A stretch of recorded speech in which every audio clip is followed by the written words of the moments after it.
dia, pessoal! Na aula de hoje, nós vamos trabalhar a produção de texto, divulgação de resultados. E para começarmos, nós iniciaremos a aula com um vídeo para contextualizar o assunto.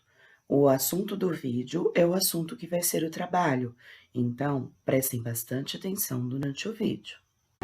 Porque os cientistas os astrônomos estão tentando levar a gente para vários outros planetas lá fora. E as pessoas parecem não se importar nem um pouquinho com isso. Então, uma pergunta, por que vocês gravam aqui? É porque... Olha esse chão.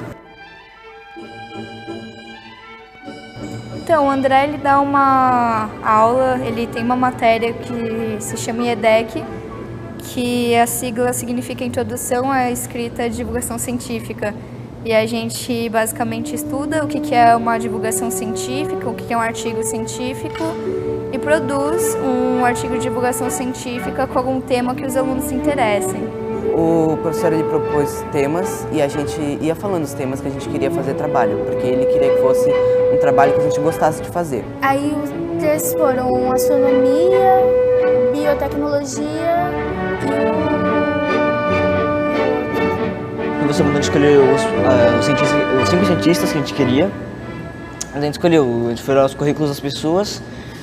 Daí o nosso foi o Silvio Ferraz Melo. Talvez o tema melhor fosse asteroides, porque era o que a gente conhecia mais, era o que era mais popular. Só que aí a gente descobriu os exoplanetas e achou que era um tema muito legal, também muito importante. Eu nunca tinha ouvido falar sobre exoplanetas, né? Nunca ouvi essa palavra. São planetas só que estão fora do sistema solar.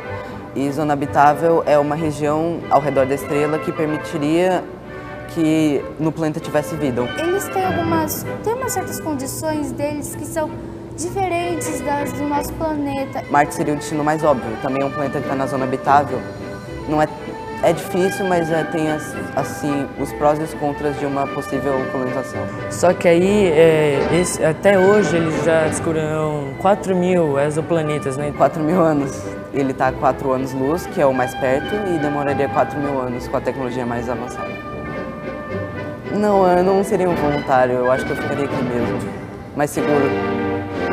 Então, na verdade, eu faltei no dia que eles escolheram, só que meus amigos sabiam que eu gostava de biologia. E a Laís, ela foi para a Ilha do Cardoso e ela gostou dos plânctons e aí a gente misturou os plânctons e outra coisa que a gente gostava muito era a bioluminescência. Como que causa essa bioluminescência, como diferenciar plânctons de outros animais que parecem com eles, quais são as características principais deles. Também eles só conseguiam brilhar com o impacto das ondas. Quando as ondas quebravam ou alguém mexia na água, fazia uma reação química e aí eles liberavam a luz. Meus pais gostaram e falaram que era um assunto bem legal e até falaram do plâncton do Bob Esponja, que nem é em si igual, porque o do Bob Esponja é um crio, não um plâncton. O plâncton vive na superfície, os crios mais para baixo, porque os crios são o principal alimento da baleia. O meu trabalho, ele ajuda a ampliar os horizontes das pessoas e a informar o público geral que eles saibam que não tem só esses planetas no sistema solar. Porque a nossa galáxia, ela é uma dentre milhões, talvez trilhões, eu acho. Então é importante a gente saber um pouco do que acontece fora da nossa vida, o que acontece na nossa vida, independente se a gente acha relevante ou não. Mas balé é uma coisa que eu amo fazer. Mas eu não sei se eu levaria isso também pra vida. Tá. Quero ver você imitar.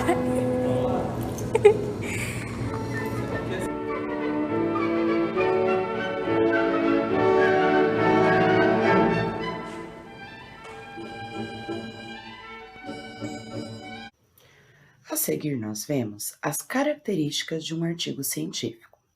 Ele precisa ter clareza.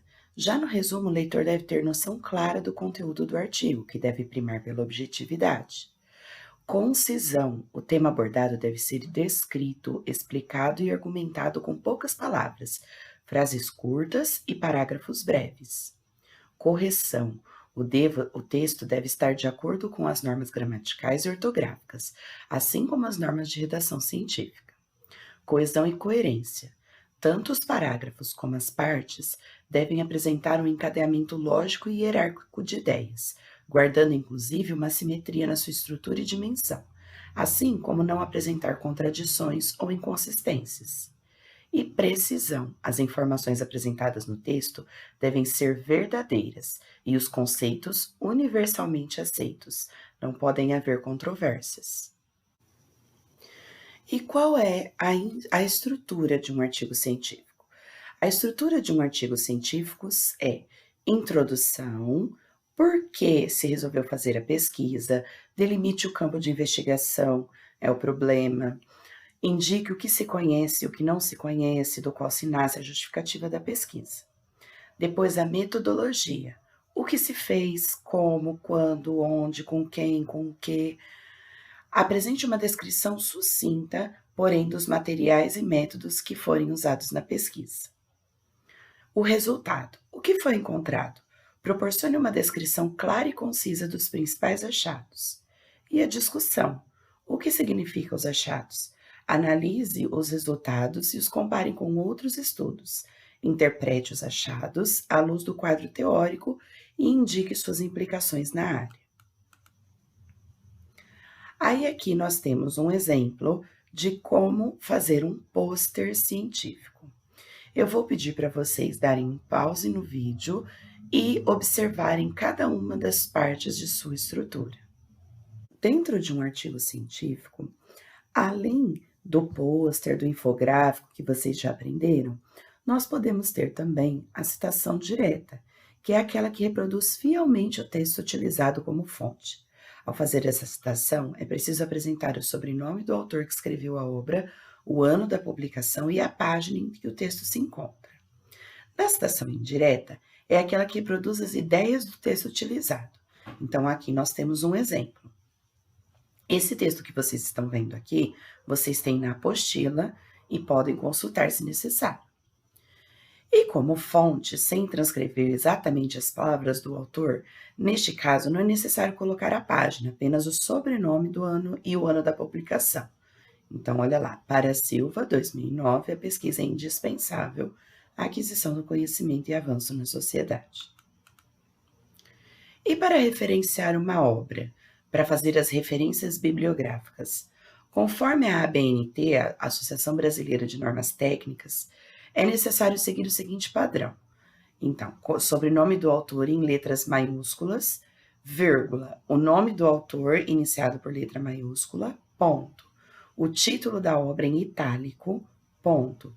Edição, se houver, se não houver, a gente não coloca isso.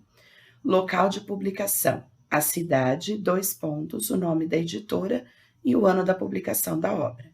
Aqui nós temos um exemplo de uma bibliografia. Para obras encontradas na internet, você deve apresentar o site em que realizou a busca e a data do acesso, igual o exemplo que está aqui embaixo. Para a nossa aula online, vocês vão ler a teoria, produção de texto e divulgação de resultados, que está nas páginas 19 a 21, realizar o exercício 3 da seção para conferir e realizar os exercícios 2 a 5 das páginas 29 e 30. O exercício 1 será explicado na aula ao vivo, não é para ser feito. Como tarefa, realizar os exercícios 6 a 10 da página 30 e da página 31. Não se esqueçam, não é para ser feito o exercício 1 agora, vocês vão fazer comigo na aula online. Até mais!